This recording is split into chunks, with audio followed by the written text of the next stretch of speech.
ಲಕ್ಕುಂಡಿ ನಿಧಿ ರಹಸ್ಯ ದಿನಕ್ಕೊಂದು ತಿರುವು ಪಡ್ಕೊಳ್ತಿದೆ. ನಿಧಿಯಲ್ಲ ಅಂದಿದ್ದಂತಹ ಅಧಿಕಾರಿಗಳು ಮತ್ತೆ ಯೂಟರ್ನ್ ಹೊಡೆದಿದ್ದಾರೆ. ಈ ಮಧ್ಯೆ ಕುಟುಂಬಸ್ಥರು ಹೊಸ ಬೇಡಿಕೆಯೊಂದನ್ನೇ ಇಟ್ಟಿದ್ದಾರೆ.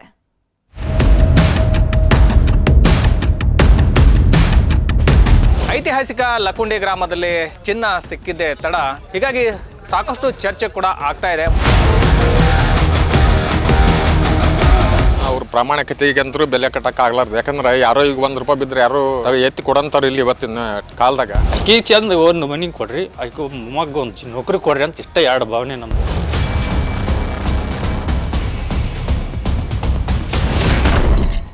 ಲಕ್ಕುಂಡಿ ನಿಧಿ ಪುರಾಣಕ್ಕೆ ದಿನಕ್ಕೊಂದು ತಿರುವು. ಚಿನ್ನ ಬೇಡ, ಮನೆ ಬೇಕು, ಕುಟುಂಬ ಯೂಟರ್ನ್.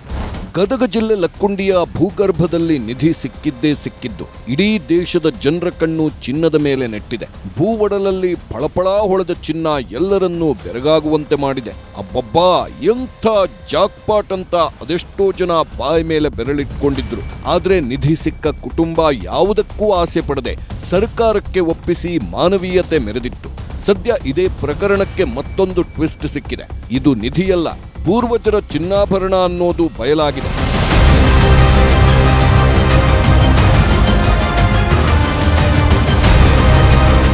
ಲಕ್ಕುಂಡಿಯಲ್ಲಿ ನಿಧಿಯ ರಹಸ್ಯ ತೆರೆದುಕೊಳ್ಳುತ್ತಿದ್ದಂತೆ ಪುರಾತತ್ವ ಇಲಾಖೆ ಅಧಿಕಾರಿಗಳು ಆಗಮಿಸಿದ್ರು.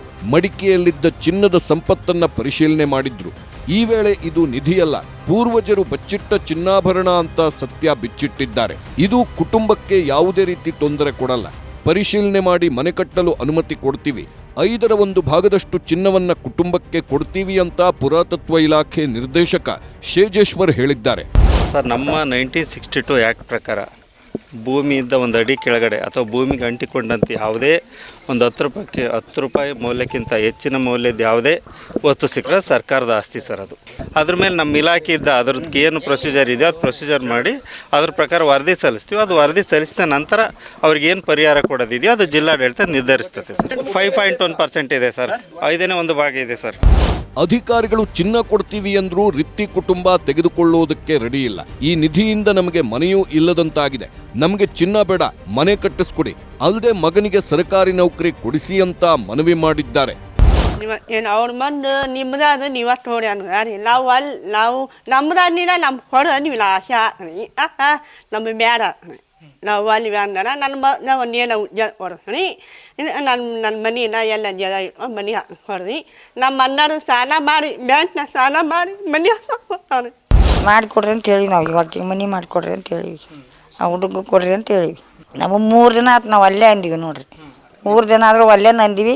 ಆದರೆ ನಿನ್ನೆ ನಾವು ಬಂದು ಅಂದಲ್ಲ, ಅದ ಒಂದು ಮಾತು ಅಂದದ್ದಷ್ಟ ಕರೆಯೋ ನಾವು ಆಕೆಗೆ ಮಗ್ಗ ತಾಯಿಗೆ ಕೊಡೋದ್ರೆ ಪರಿಹಾರ ಕೊಡೋದ್ರೆ ಮನೆ ಹಾಕಿಸಿ ಕೊಡೋದ್ರೆ.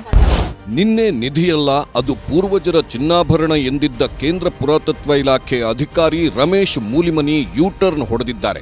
ನಾನು ತಪ್ಪಾಗಿ ಹೇಳಿದ್ದೇನೆ, ಚಿನ್ನಾಭರಣಗಳೆಲ್ಲ ನಿಧಿನೇ ಅಂತ ಸ್ಪಷ್ಟನೆ ಕೊಟ್ಟಿದ್ದಾರೆ. ಅಲ್ಲಿ ಸಿಕ್ಕಂಥ ಎಲ್ಲ ಅವಶೇಷಗಳು ಏನದಾವು ಸುಮಾರು 100 ವರ್ಷಗಳ ಮೇಲ್ಪಟ್ಟದ್ದು. ಹೀಗಾಗಿ ಎಲ್ಲವೂ ಎಂಟಿಕ್ನೆ ಅಂತ ಹೇಳ್ಬೋದು. ₹10ಕ್ಕಿಂತ ಹೆಚ್ಚಿನ ಬೆಲೆ ಬಾಳುವ ಏನೇ ವಸ್ತು ಸಿಕ್ಕಿದ್ದೆ ಆದರೆ ಭೂಮಿಯ ಕೆಳಗಡೆ ಅದೆಲ್ಲ ಸರ್ಕಾರಕ್ಕೆ ಸಂಬಂಧಪಟ್ಟದ್ದು.